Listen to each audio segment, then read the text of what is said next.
Welcome to today's episode of the AWS Migration Modernization Podcast. This episode is about the human side of migration. I'm Matthias Patzak. I'm an executive in residence with AWS. And today with me is my colleague, Jake Burns. He's also an executive in residence with AWS. Jake, the human side of migration. So I really wonder, is there a human side or isn't it just about tech? Yeah, I think the technology, especially today, has been largely figured out. So in my opinion, it's all about people. So my assertion is that if you are able to get your people bought in to the migration, so the idea of the migration, that they want to do it, they see that it can succeed, and they understand kind of how this is going to benefit them, the organization, their customers, and perhaps the world, like the mission. If they're empowered with the skills necessary, then they'll figure out all of the technology for you. And so my advice is to really just focus on your people as much as possible, and that becomes the method of being successful with migration. What are the usual reactions of an organization and the people in an organization if a leader in an all hands shout out, "We're going to the cloud"? I think it's evolved a bit.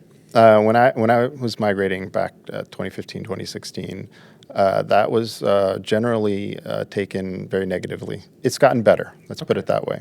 I think people have, the truth is on our side, right? So as history has unfolded, as the years have gone by, people have seen that traditional IT teams, individuals have been able to create new career paths to cloud engineering. And it's become a much more fulfilling job to have. It's got a more career trajectory and opportunities for advancement. It's much more fun, generally more valuable. And so I think this was less known a decade ago. It was kind of, people had to take leaders' word for it. But today I think, while there still is some resistance, I'm seeing far less of it. I'm seeing far more people, because they've seen it with their own eyes, that this is a reality. It is for an IT worker today, for an infrastructure engineer, for example, for a software developer, life generally becomes better after a cloud migration. Mm-hmm. So for a leader today, it's easier to do a cloud migration from a people perspective than when we did migrations and the modernizations 10 years ago. Yes, they face the same challenges, and I won't say it's always easy, and it varies by organization. And also there's the disadvantage that we're kind of past the early adopters. So we're dealing with more traditional organizations, which may have more just natural resistance to change in general.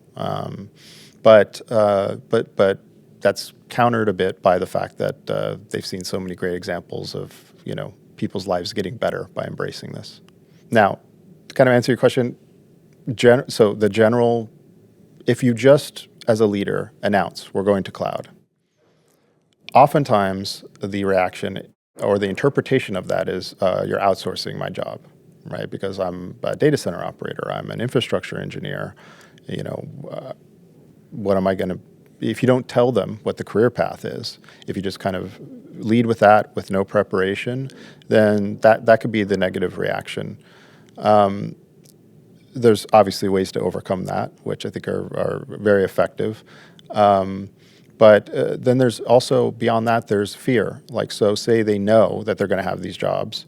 The fear that maybe they don't know how to do that job. So you're going to put me in it. So great, you're going to give me a career path, but I don't know how to do that job. So am I even going to be successful at it? So that needs to be addressed as well. Mm.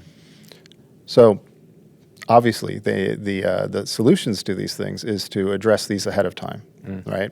So to have a plan in place. So it's really great news, I think, for a legacy IT organization or technology team, for a leader to decide that they're going to the cloud. Yeah. Because a lot of these organizations, like I said, they're traditional organizations.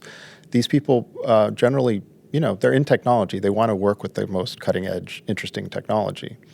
They also generally want to have their work have meaning and purpose.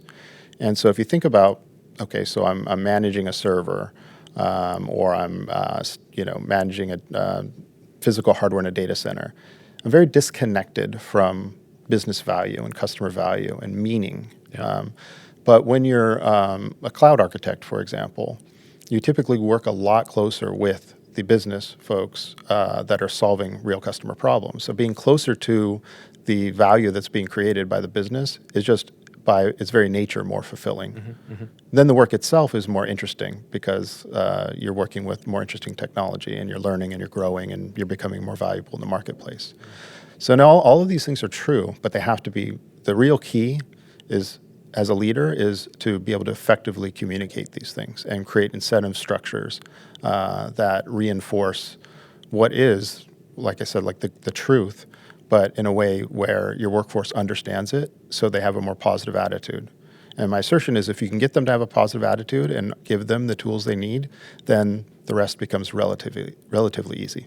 So the most important aspect of the human side of a cloud migration is communication and change management. Or if we had to close this podcast in 5 minutes, what would you like to talk in this 5 minutes? Okay. I will say, I'll give you my assertions and then we could talk about why I believe them.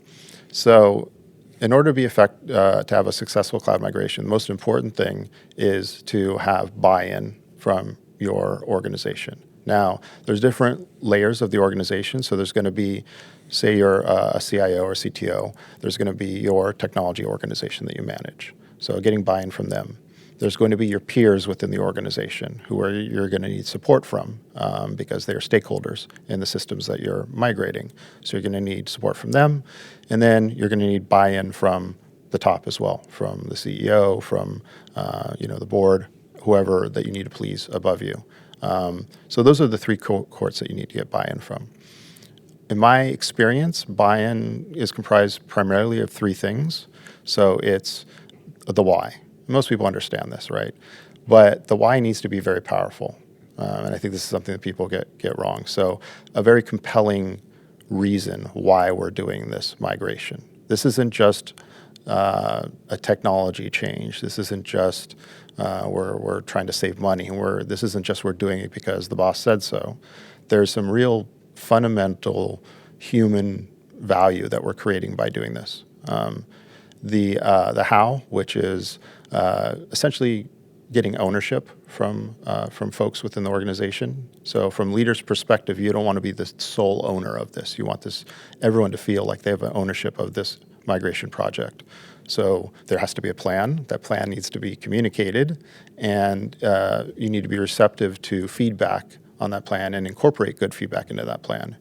And so if you're transparent with that plan and you're willing to improve it based on people's ideas and you are fair and meritocratic about that, then that tends to lead to more ownership. So, and in short, it's not my plan, it's our plan, if you can get that kind of thinking.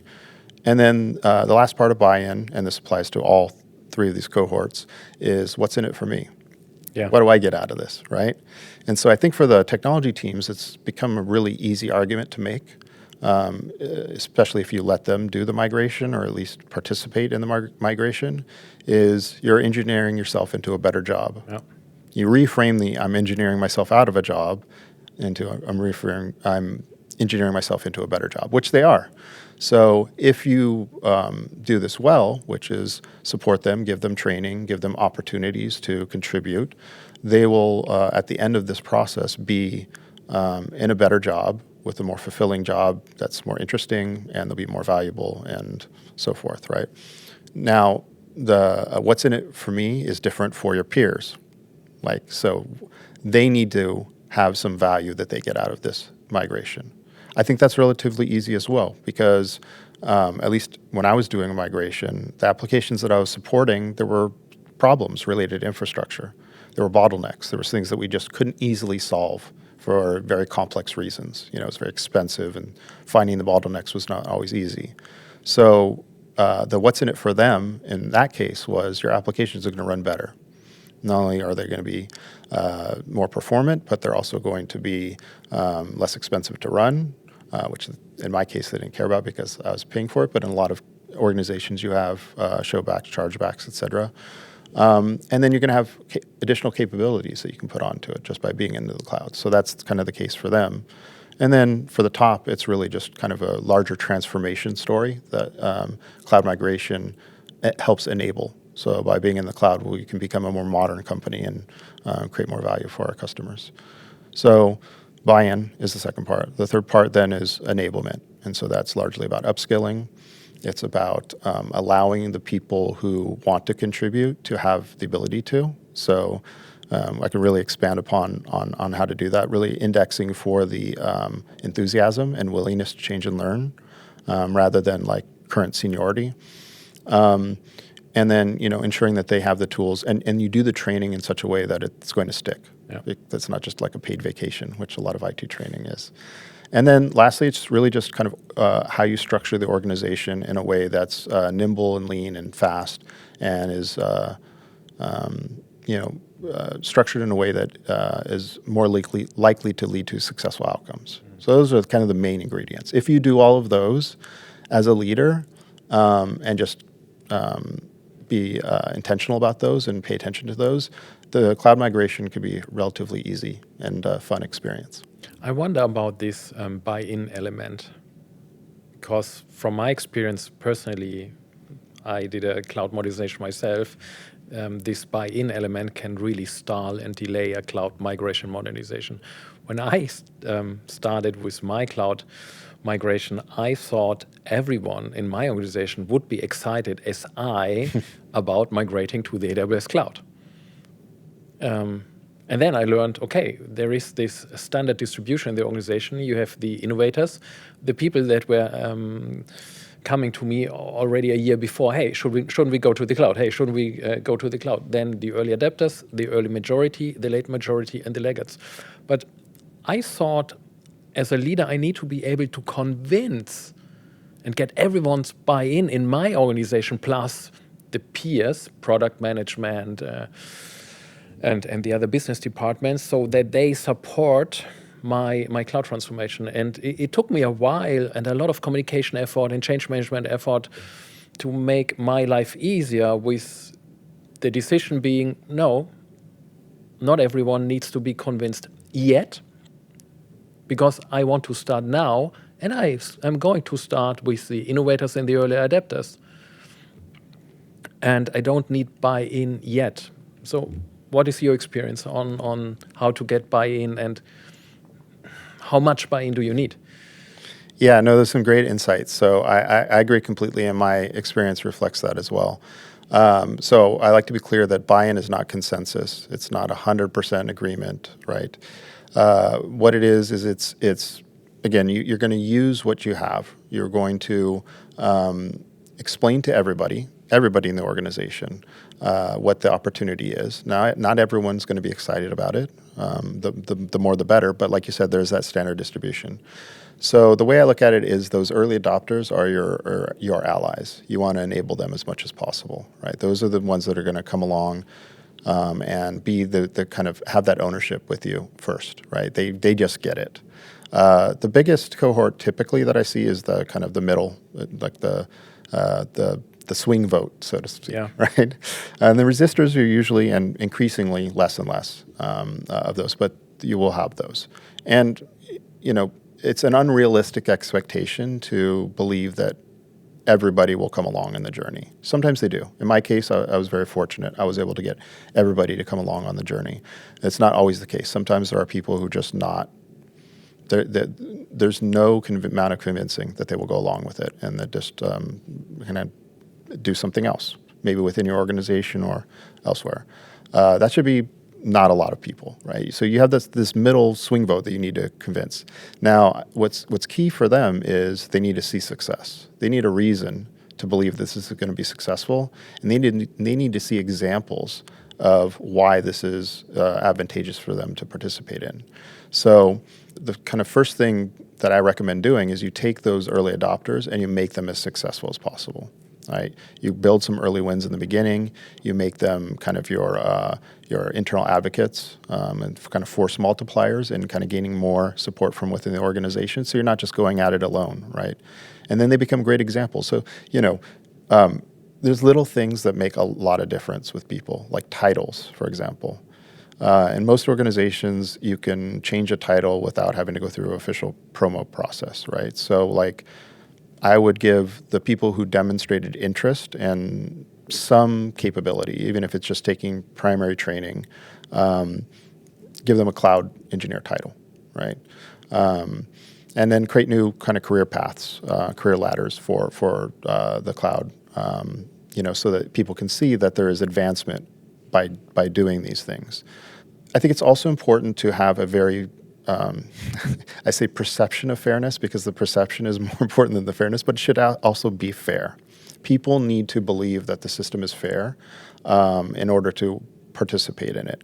So having rules and guidelines for each role, like in this new cloud organization that you're forming, say, even if it's just transforming an infrastructure team, like what are the requirements for a cloud engineer or a senior cloud engineer or a cloud architect? And making sure that, again, it's not consensus, but buy-in and ownership on what those definitions are. And these can be things like, you've taken this training, you've done this certification, you've demonstrated this capability of using like infrastructure as code to build a system in a development environment, for example. And if you have the team kind of own those rules, then it's very difficult for people to say those rules are unfair and it's unfair that that person has that position, that responsibility. So you want to get to this point where for each one of those, roles that you're creating, there's an equal amount of accountability and authority, right? And so, they demonstrate these things, then they're given the responsibility to do those things, and then they're probably also going to be responsible for mentoring the others as well. So the early adopters become your advocates, they become your mentors, they become your example of what this looks like from a personal point of view. And you win over your first order of business after you do that is winning over that kind of swing vote, the middle folks. The resistors, probably a good question is, what do you do with those resistors? Do you want to answer this question? Yeah, so there's a role for them as well. And I think don't write them off. Because a natural question that comes up when I talk about repurposing and reskilling cloud teams is, okay, but who's going to keep the lights on, right? Now, typical cloud migration, what ends up happening is a lot of the migration work gets outsourced to a third party because the leader looks at their current bench and they say, well, we don't have these cloud capabilities, so we need to bring in a third party. I don't think it's a bad idea to bring in a third party. I think it's generally how it's done hurts the effort of winning over the people in your organization. And the reason that's the case is because you're basically telling the people that you have no faith that they can do it, right, if you're having others do it. It's also leads to less successful migrations overall. Even if the migration is successful, there's going to have to be a handoff back to the team. And if they didn't build it, then it's hard for them to run it. It's going to look like you build it, you run it. So, what you want to do is bring in those folks to enable your team. And then what I recommend doing is outsourcing the undifferentiated work, the things that they inevitably are going to come to you and say, we're too busy to learn this cloud thing. We're too busy, even if they want to do it, right? And they're telling you the truth. You really are asking them to do more work. Of course, you should deprioritize all the non-cloud related activity when you're doing a project like this, but inevitably there's going to be a day job. So outsource that if you can. Like whatever their answer is that they're too busy doing, that they can't learn the cloud, they can't do a cloud migration, try to outsource that instead. It ends up being a lot easier to do because those people are easier to find. It ends up being a lot more cost effective because they're less expensive than cloud engineers. It lets you earn trust with your workforce that you're investing in them, and you're not only investing in them, but you're actually doing it in a way that they can work because you're making time for them to learn it as well. So you're taking steps to actually do that. Now, what about the resistors? Well, the resistors, I think, can be part of that, keeping the lights on, right? And in fact, they could be leaders in leading whatever outsourcing effort that you have. So my goal is to take those three cohorts and try to please all of them. Because I don't think these things have to be trade-offs. I think there are good answers where you can make everyone happy for the most part. And time is your friend, because you don't. So both of us promote to have migrations that are done really quickly, but nevertheless, they don't happen on a single day. So migration modernizations organizations takes still years. And this is okay. And this is why not everyone needs to be convinced on the very first day.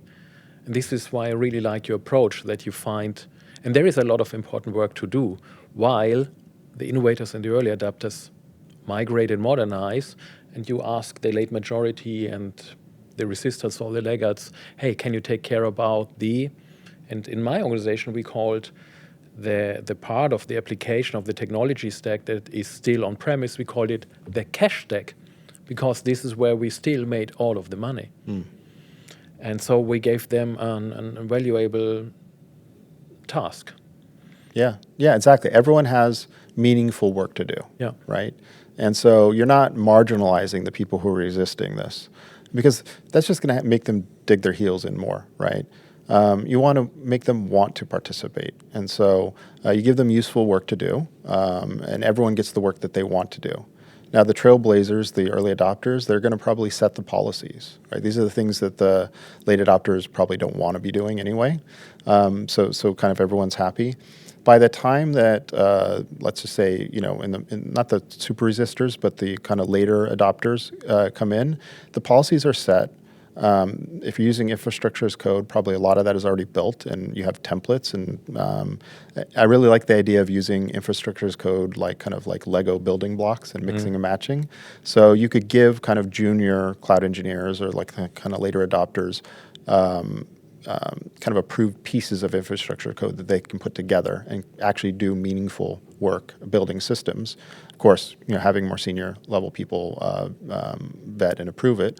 But they can have fun building as well. But kind of the hard part has been figured out already, and by the time they come on board. So like you say, time works in your favor in this method. But with infrastructure as a code. So imagine you're a leader, you have your all-hands meeting, and then you tell your people, hey, we're going to the cloud, and we will have infrastructure as code. Everything will be automated. So this will be an exciting future for some of the people in your workforce, but the reaction of others will be, okay, you're automating away my job. Yes, so words matter a lot. And I somewhat dislike that infrastructure as code, the term infrastructure as code, because most of the people that we're asking to adopt infrastructure as code they're not coders, they're infrastructure people, right? And infrastructure people kind of react negatively to that because they're like, well, I don't know how to code, so how am I going to do this? But when you look at infrastructure as code systems, they're, for the most part, structured data. Like CloudFormation is a great example of this. It's structured data rather than code. And so everyone understands structured data. And so when you frame it that way, like it's a definition. The way I like to describe it is it's like a blueprint for your infrastructure. We're going to create the blueprints for the infrastructure, and then the cloud will give that to the cloud, like in this case, CloudFormation, but it could be anything else, and it will build it based on that specification, right? And so what ends up happening is there's a learning curve, of course, and it could be a little unpopular with infrastructure teams in the beginning because they have to learn new syntax and all that kind of thing. But once they see it in action and they see how powerful this is, it solves so many of the problems that we typically have in infrastructure, where we don't have documentation for our infrastructure. We can't replicate our infrastructure between environments or between DR environments in a consistent way. Infrastructure as code very elegantly kind of solves all of those problems. And so I don't think that it's a hard requirement. I strongly encourage organizations to embrace infrastructure as code, but it's perfectly valid to not use it as well. I think it's a valid decision. I think the pros outweigh the cons, and the con being kind of the initial resistance and learning curve, and the pros are just everything else. It's self-documenting, allows you to create in other environments very easily. It allows you to allow less skilled architects to actually meaningfully build because they have templates that they can work off of. But if you choose not to do it, then that's perfectly valid as well. In my organization, we were really a software development driven organization, so startup and scale up background. And for us, infrastructure as a code meant that we get additional talent in the software development teams. We always had issues with getting talents in software development, and this was one of the main reasons why we migrated in the cloud, because the new CEO asked when he joined us two very strategic questions. In my very first meeting with him, the first question was, do you attract talent?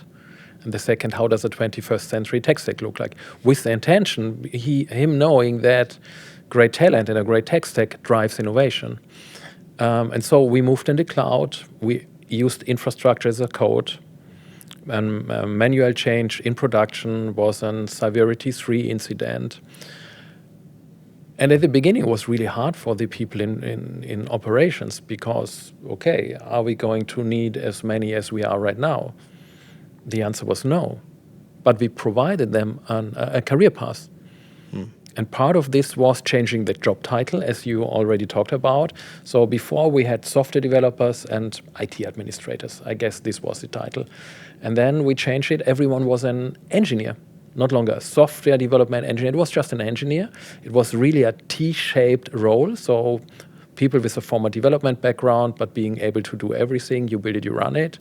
And so we invested heavily in the reskilling and upskilling of these former operations people in being able to contribute in the software development teams. And at the same time, we invested heavily in the reskilling and upskilling of the former software developers to being able to do you build it, you run it in the environment. Mm-hmm. Yeah, no, absolutely. And this is one of those things that I think is not said very often, but it's a kind of a hidden benefit of upskilling your team is that your organization becomes an organization where high performers want to work. So hiring high performers is very difficult, right? The top talent is always in demand, and people get in bidding wars for them. So I had a saying when I was leading my cloud migration: I don't hire cloud engineers, I build them. Right.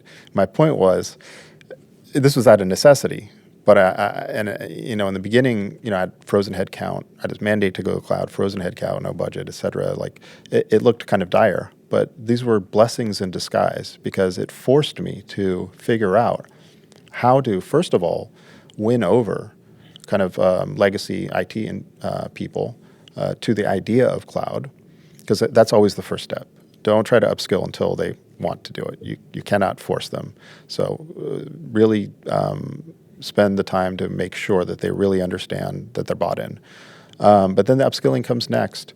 And when they want to learn and they see what's in it for them, the training sticks so much better, especially if you do the training very close to when you're actually doing the real work. Maybe even during while you're doing the real work, right? So there's ways to do upskilling that I found were really effective, and I found this by accident as well. I had a 12-month deadline, so I had to do the training and the migration at the same time. I wouldn't have chosen to do that, but what I learned was, if you have good buy-in, strong buy-in, it's a lot to ask from a team to do that at the same time. The upskilling, the training gets them upskilled so much faster because it's like relevant to them. They have a goal in mind. They're actually doing the work as they're learning, so it's super relevant.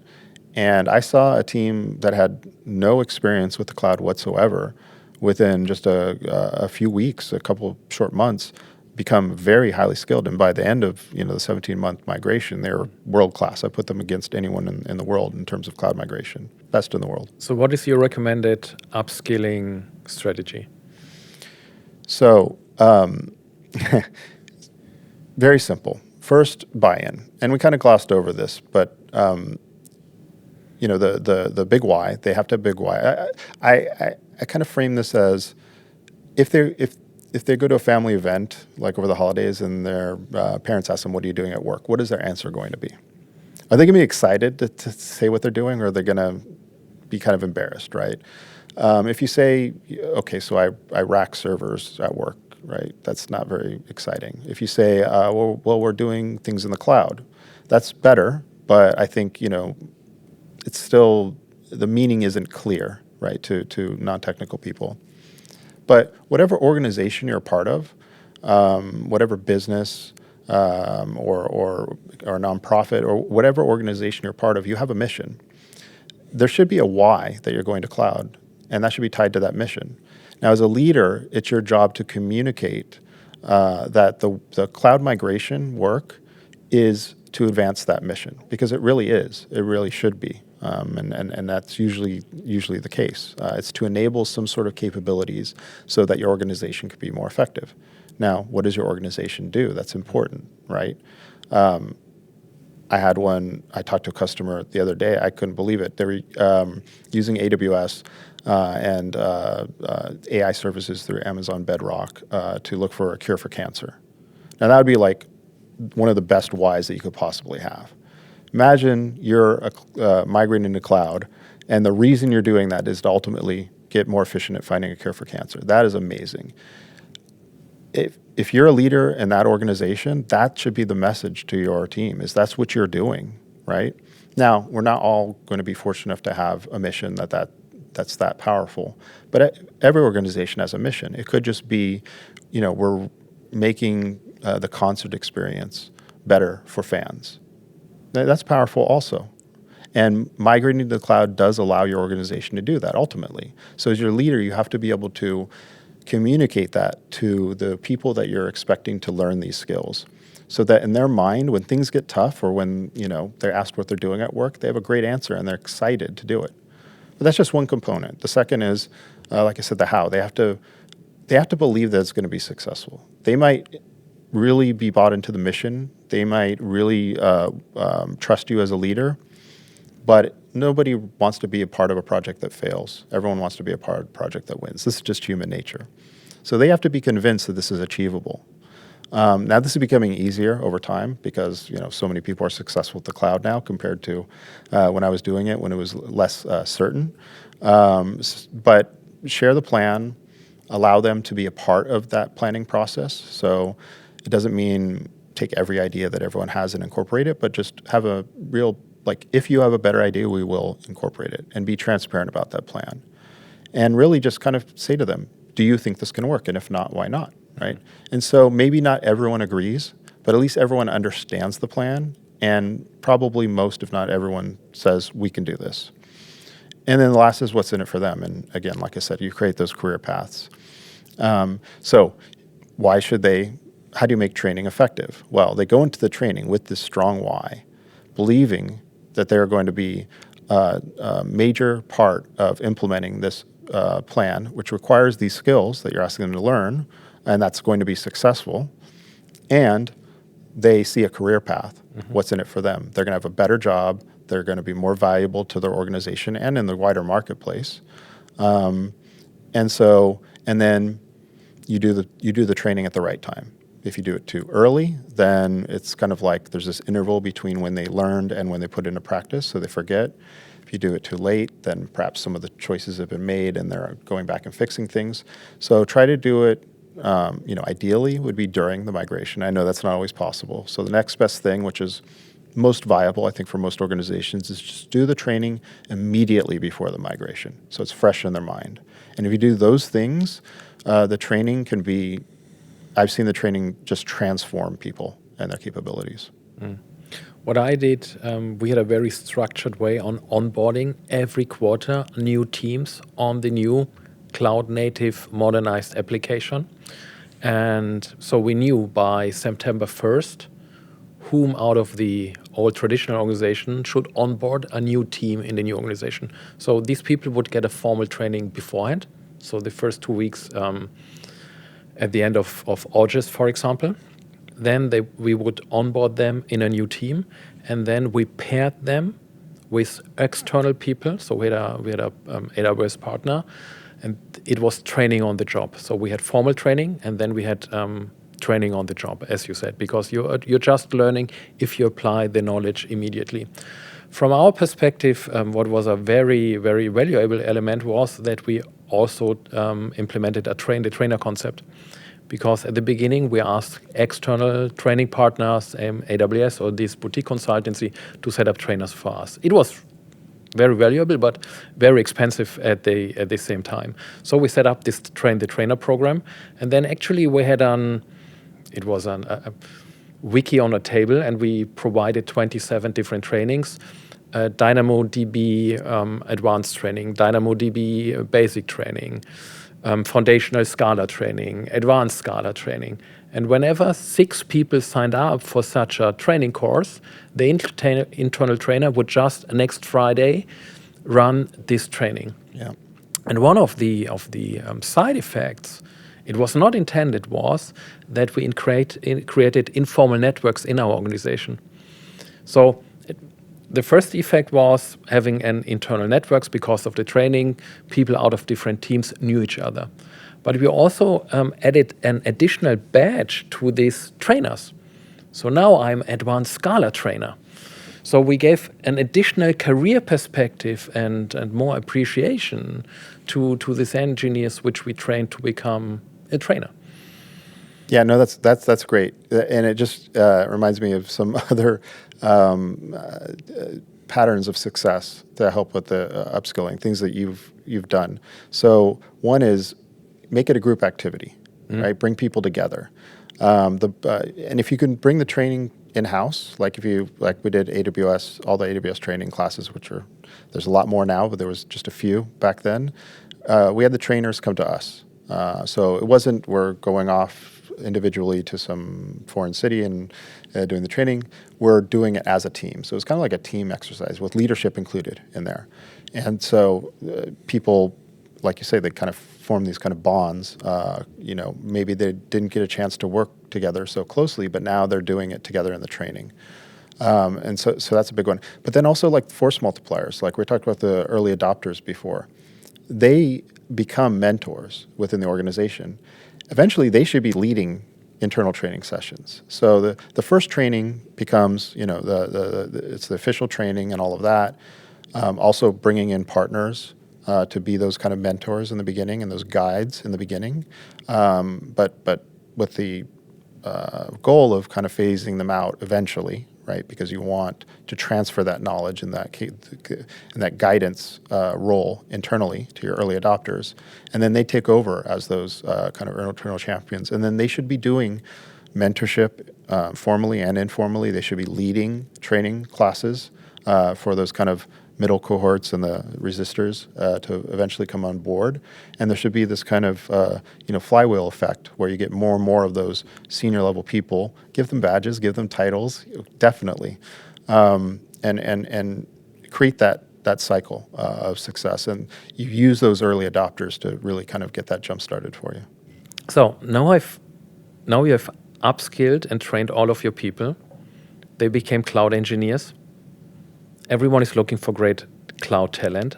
Aren't these people going to leave your organization right now after the training? This is such a common concern. So I'm glad you asked this. The way I look at it is you're going to have one of two problems. You don't get to choose whether you have a problem. You just get to choose which problem you have. You either have a team that does not have the skills you need, but they're very loyal and they have no other options. You're not going to lose them. Your attrition rate is going to be very low, but you can't achieve your goals. Your cloud migration is not going to succeed, or you have to outsource the entire thing.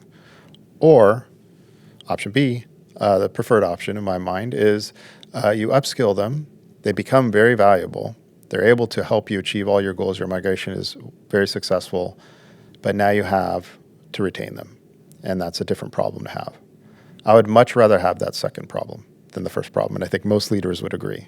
So when you frame it that way and you realize that there's no way out, you're going to have one problem or the other, it's easy to see why having that second problem is better. Then we can start addressing that second problem. A couple of things. One is, and we kind of touched upon this a little earlier, is you're recruiting yourself most likely as well, and you're trying to hire top performers. Now, what are top performers looking for in an employer? Well, I would say, well, there's a lot of things. How much you can pay them is going to be, you're not going to have a lot of control over that. You'll have some control over that, right? But it is what it is.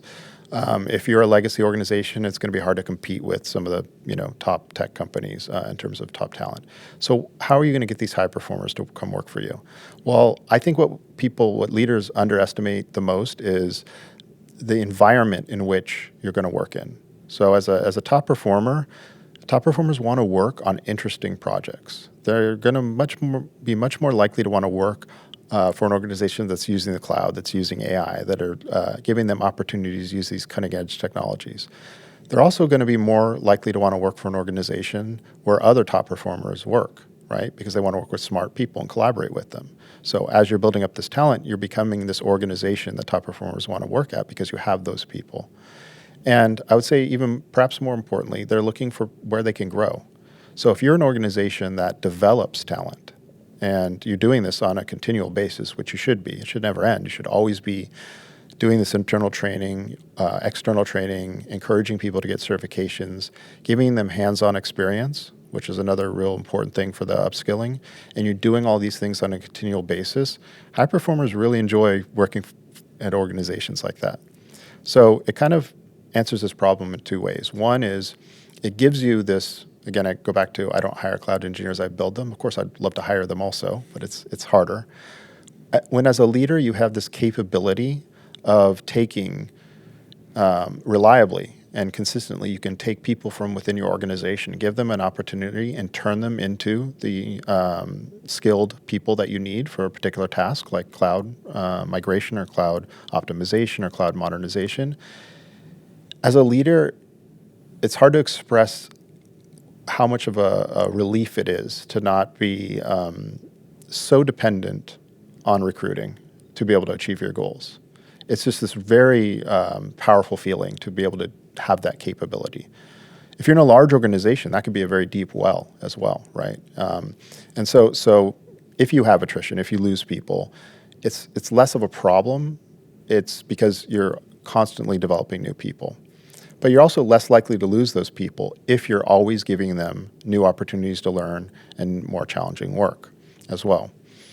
And as you try to recruit people, the high performers that you want, or maybe high potential, right, could be more realistic. So future high performers, they're going to want to work for an organization who has leadership that invests in you and gives you interesting work to work on. I would say focus on becoming the organization that attracts top talent rather than focusing so much on the recruiting efforts itself. But how do you really attract this talent? So how does this talent know about you? There you go. A great question. So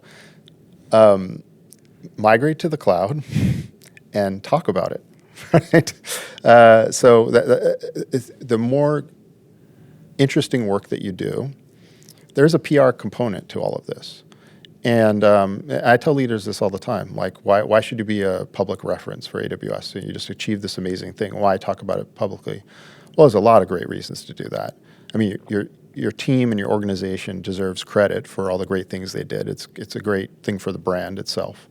But what gets, I think, underestimated is its tool for recruiting. Because if you are known as an organization that achieves these things because you've done them and you talk about them, and it's not just migration, it's modernization, it's AI use, it's all of these things, then if you do them and you keep it a secret, it doesn't really help you with the recruiting efforts. But the more you talk about it, so first you have to do it, then you talk about it, and then you become known as a place that's a great place to work. There are so many examples of this, like Capital One. Like we have a couple of colleagues from Capital One.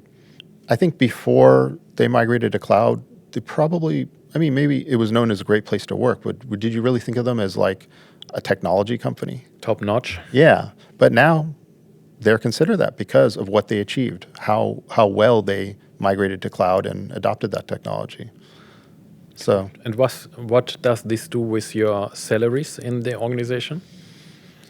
So I actually told my team at the end of this, because I'm still getting buy-in, at the end of this, every single one of you should ask me for a raise.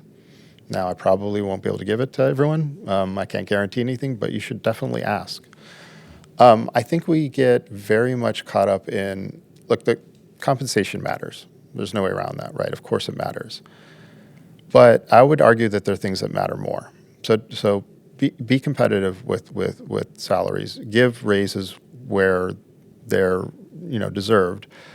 But don't underestimate how much value people have in the other things. So in my case, I didn't have a lot of extra money I could give to them in terms of compensation. I would say my team after the cloud migration was very much underpaid because of how valuable they were, how much skills they had, the certifications they had, demonstrated competence, and among a handful of very small people in the world at the time who had actually done it successfully, and that successfully. So keeping them became my next challenge. This is very interesting because I didn't really have a plan to do this. How am I going to ask these people who have really transformed themselves? Like the organization didn't transform, the people within the organization transformed, and that's how the transformation takes place. And how are these people who are not the same people they were 17 months earlier? They have evolved. How am I going to ask them to go back do the job that they were doing before?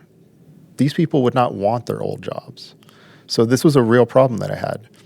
So I got very lucky in this regard because after the migration, my next mission that I was given was to optimize for cost. So we migrated very efficiently, modified lift and shift to minimal viable refactor, very accelerated migration, was 18% less costly from an infrastructure budget perspective immediately after the migration, before optimization. I was very proud of that, but so I was surprised when I was told, cut your bill in half, right? That's your next mission. So now what I had was a new challenge for my people. I said, look, we are now cloud migration experts who are all very valuable. What we're going to do now, we're going to focus on for the next year is on how to optimize these workloads. And we're going to become cloud optimization experts now. And so it was a new challenge. And that worked. I was able to, like I said, don't expect that everyone's going to stay in the journey, but I think that helped me retain people even longer because I had a new challenge, new opportunities for growth, new things that they had to learn how to do that they didn't know how to do, but coming off of a big success. So the key here is, if you want to keep top performers, in my opinion, the most important thing you can do is keep giving them stretch goals, keep giving them things that are going to force them to grow, and support them in that growth, right? Give them mentorship, give them training, give them hands-on experience, which is just so important. Has to be more than just theory, it has to be practice. Let them work on projects, let them experiment, and just keep pushing them to do more and more. And I think, of course, as much as compensation matters, I'd say that I'll go out on a limb and say this matters more for top performers. So we talked about getting buy-in. We talked about reskilling and upskilling. We talked about now how to become a great employer, build up an employer brand, how to keep your people. Any last thought or a last recommendation for any leader who wants to migrate in the cloud and really wants to take care about their workforce? Yeah, I think the message is that your people are the key to your success. I mean, as simple as that sounds, focus as much of your effort on that as possible. I see a lot of leaders being very concerned about a lot of things, and these things are important. What is our migration plan going to be? How are we going to budget for it? What is the technology that we're going to use? All of those things are important questions. But I think the most important question of all is how are we going to get our people on board, get them excited about doing this, getting them upskilled quickly, and getting them organized for success. So kind of one thing we didn't talk about was the concept of creating a truly meritocratic organization, right? So where everybody in the organization has the opportunity to become a cloud engineer, no matter where they are today, right? So it's kind of like you're throwing away the current seniority structure to a degree and saying, if you can meet these requirements, if you can demonstrate these capabilities, you can do this. So you want to cast a very wide net within your organization. Because there's something very interesting, and it's something that I learned as well. your top performers, some of them are not going to be a surprise to you. You already know who they are. But there are a couple examples of people that I didn't think would be top performers, which ended up being a couple of my very top performers. And the only reason I was able to discover that was because I did that. I cast that wide net. So I had somebody from the help desk organization. I had somebody from data center operations who became cloud engineers. And one of them became my second most productive cloud engineers. I never would have expected that with no infrastructure background whatsoever. Yeah, and I had a similar experience. So I had it was a junior administrator, and he was a bit of an introvert, a bit of a shy person, and he always got the less desirable jobs in the organization. But he was also the first one who applied and volunteered for the trainings that we offered. And he was also one of the first person who volunteered for joining one of the first cloud teams. And so he invested a lot of time in his own development and become one of the most skilled cloud engineers very, very soon. Yeah, I'd be surprised if a lot of organizations aren't experiencing the exact same thing. Having that ability, I can't stress this enough, is so just liberating as a leader, right? So cast that wide net because you don't know. There's people who have been waiting their entire careers for this opportunity and no one has given it to them. And those are the people you want to find. So make sure that you have ways for them to demonstrate that they have value and get the most out of them. So that would be one of the key takeaways. And then just keep challenging your team. Really let them do the work, right? There has to be a balance between theory and practice, and I would over-index on the practice, right? So give them the training, of course, right? Bring in external people to guide them, especially in the beginning. And you want to bootstrap that. You want to have that self-reinforcing eventually where your own people are doing that, and you're creating leaders on a continual basis. And then, and just keep doing that.